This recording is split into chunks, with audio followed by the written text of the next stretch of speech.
So here we go. We're back. We are back. We are strong. Throw out some of those R's you were just talking about.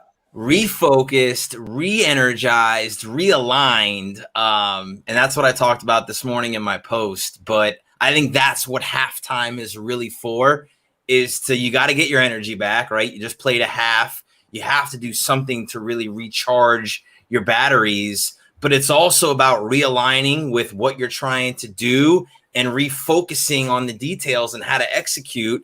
And that's really how I feel after the break. So excited to be back with you guys for another Nudelberg Daily Huddle and kick off the second half the right way. It is a true kickoff.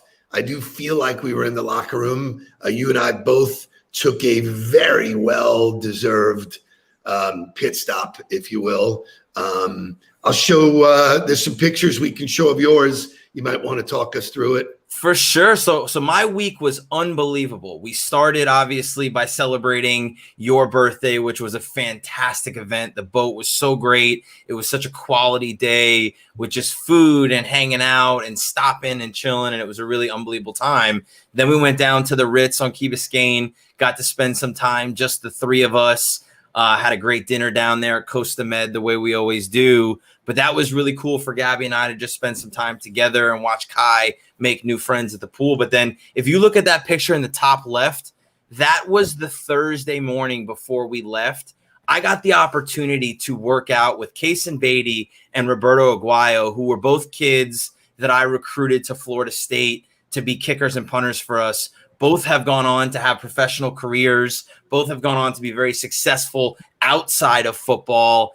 And to work out next to them and be able to look back on the journey that we've shared together, that was a really, really cool moment for me. And then we took off and went to the mountains. And the mountains was full of no service, but lots of sun, lots of fun. We played all different kinds of games, cornhole, redneck golf, croquet. We shot shotguns and did our thing in the mountains, got to see a ton of family, and came back yesterday, and now we're ready to roll. Yeah, man. So good for you. I can feel it in your voice and your body language. Shay, show them my short little vacay. So as I said, I celebrated a birthday. We did it on the boat, which was fantastic. Shout out to Ramon and Andy Feldman, who I came home from my birthday and there was a package, and the package was the ice cream because they took from the Huddle what my favorite ice cream was.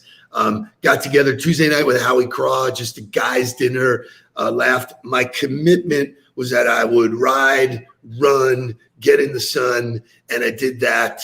Spent quality time with Helen and some of her family. Her son was in town from New York, bright, energetic. So for me, it just felt good to break the routine, to do things that I was not accustomed to it. But as you know me, I could not wait to get back in the groove today. I just think that that's really what halftime is, and when I relate it to football all the time, like, you come in at half and you want to play the second half, you want to get back out there, but you need that time to reorganize yourselves, to get back on the same page, to recharge your batteries, to really be able to go out and play with the same effort, to be able to pay attention to the details, to make the adjustment, to do all the things necessary to continue to be successful. And I think that's something that if you look at the year as a game, which I'm going to stick to that.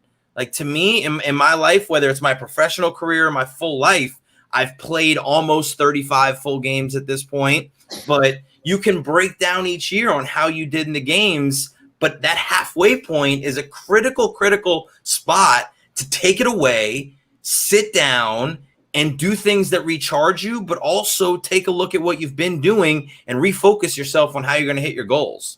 Love that. And I think we all know the importance of getting a good head start. So let's get back in the routine with our wake-up music. Wake up, everybody! Get up! Get up! Get up! Get up! Wake up! Come on! Come on! Wake up, everybody!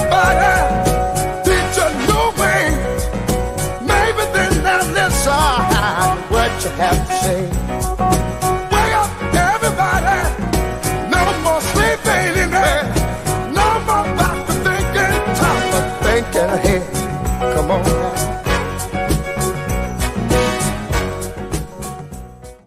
So staying on this theme of second half, I think one of the most difficult things is regardless of what happened in the first half, you got to shut it down. You got to just say, we either crushed it, we did great. Lots of examples of that where teams got back on the field and folded, or even better examples of teams who just didn't get it done. That one deal didn't happen. Something didn't work, but you have the time and the energy and certainly the runway to make it happen. One of the greatest examples of that was when New England went in the locker room losing 21-3 to Atlanta in the Super Bowl. Yep. Listen to our friend Edelman talk to us about coming back in the second half.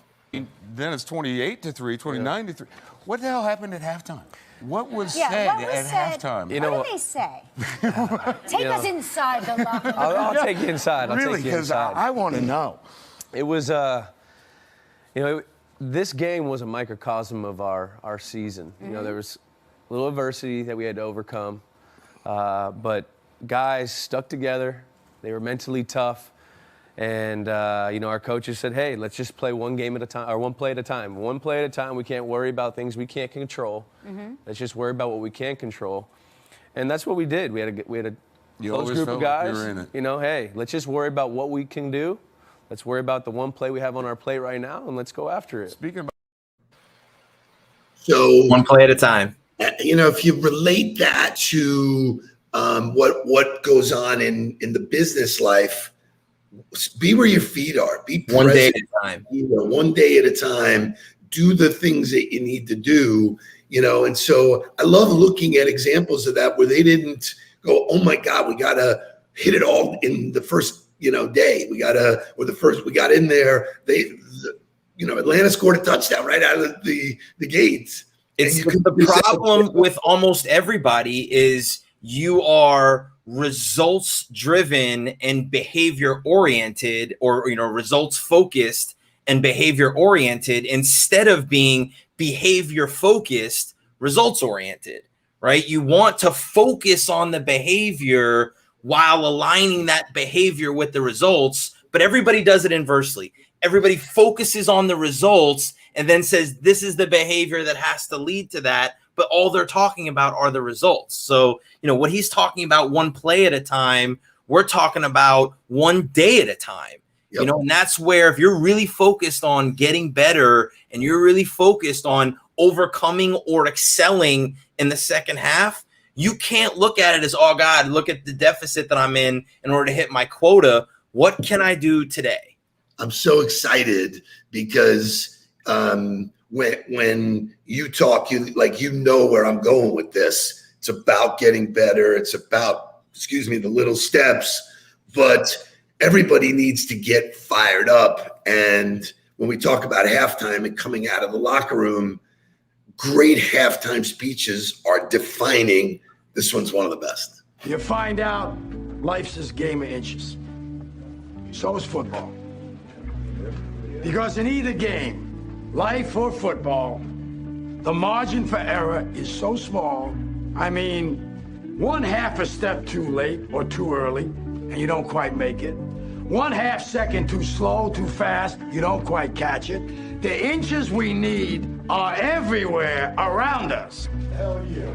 They're in every break of the game, every minute, every second. On this team, we fight for that inch. On this team, we tear ourselves and everyone else around us to pieces for that inch. We claw with our fingernails for that inch. Because we know when we add up all those inches, that's gonna make the fucking difference between winning and losing. Between living and dying. I'll tell you this, in any fight, it's the guy who's willing to die who's gonna win that inch. And I know if I'm gonna have any life anymore, it's because I'm still willing to fight and die for that inch. Because that's what living is. The 6 inches in front of your face. So, it's so powerful. He was so great doing that, but you are the sum of all your behavior. The inches are the details. That's the details. The inches are the details. And when details come from preparation, I think. We were talking last week, and it was Sam Cooke's birthday, and he has a song called "The Chain Gang." And when I heard the song, it was like, it's exactly what sales is. Working on the chain gang. It's not sexy. It's not fun. It's the inches. It's the going after every single inch, doing the things you need to do. And so I'm ready for second half. And what I wanted to do today was, instead of just talking motivation, I want to talk about how. What are the things we can do to kick the second half in the ass? And we're going to start off with some great music.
Awesome. Love it. What a great song. I remember seeing him play that song in Gulfstream. In Gulfstream, man. When I was responsible for all the sponsorship dollars for what at that point were like B concerts. Right. It was a great concert. Was a B. It was great. We were hanging out drinking beer with him backstage. Man. It was so good. So that song is very relevant because it ain't going to happen just sitting up, with your thumb up your ass. You got to do something. I think taking it to the streets, but it really starts with a plan. You can't just go out there and just run around. Football teams don't go out there and just go, okay, let's just do whatever comes to mind. You got to have a plan. And I'm going to talk to you about a couple of people who are great motivators, great leaders, great content that you, just like me, all you got to do is click and find them. The first one is Jim Rohn, and I want you to hear this. Here is something else exciting. It's possible for people of modest means to start a wealth plan. You don't have to be wealthy to have a wealth plan. You don't even have to be healthy to start a health plan. All you have to be is smart. Smart enough to say, hey, I've got the wrong plan, and I'm going to get around someone who has a better plan and make it my plan. So, find some successful people to help you fill out your success plan. Find somebody healthy to get your better health plan going. Find somebody living a unique lifestyle to develop your lifestyle plan. This is called association on purpose, getting around the right people by expanding your circle. Association on purpose. It's so first of all, doing anything on purpose with intent is key, but Jim Rohn has unbelievable dialogue, unbelievable content. There's videos, there's tapes, there's all this kind of stuff out there. But he talks about 80% of success is psychology. It's what you're thinking, what you've set out your intention to be. 20% mechanics. So this is great. The enemies within ourselves are really what detract us from getting what we want. And he points out a couple that I'll blast right through. Yep. Number one is indecision. Make a decision, get off your ass and do something. Number two, indifference. Shake off the lethargy, man. You know, if you had a great vacation, if you had a great first half, if you didn't, it doesn't matter. Shake it off. Get in the game, be where your feet are. Doubt. Cynicism. It's easy to doubt your own ability. We all do. It's a part of who we are. Love this one. Over caution. You have to take chances. Nothing in this life is guaranteed. Nobody knows. Make the extra phone call. Go out of your way to do something. Send the thank you note. Do the things that, you know, there's a chance that something good could happen. But I think the key to all that, which is what you said, is have a plan for that, right? Like, don't just blindly do things and take chances. Build a plan and then go execute on that plan. Like, don't just send a blind connection request to someone, do some research on them, reach out to them with some personal information, and give yourself your best opportunity to be successful, because that's the difference. Is if you're willing to admit that we didn't do a good job, which is what New England did, right? Look, the scoreboard says we didn't do a good enough job. That doesn't mean that we suck. We're here. So what can we do right now to give us the best opportunity to go win the game in the second half?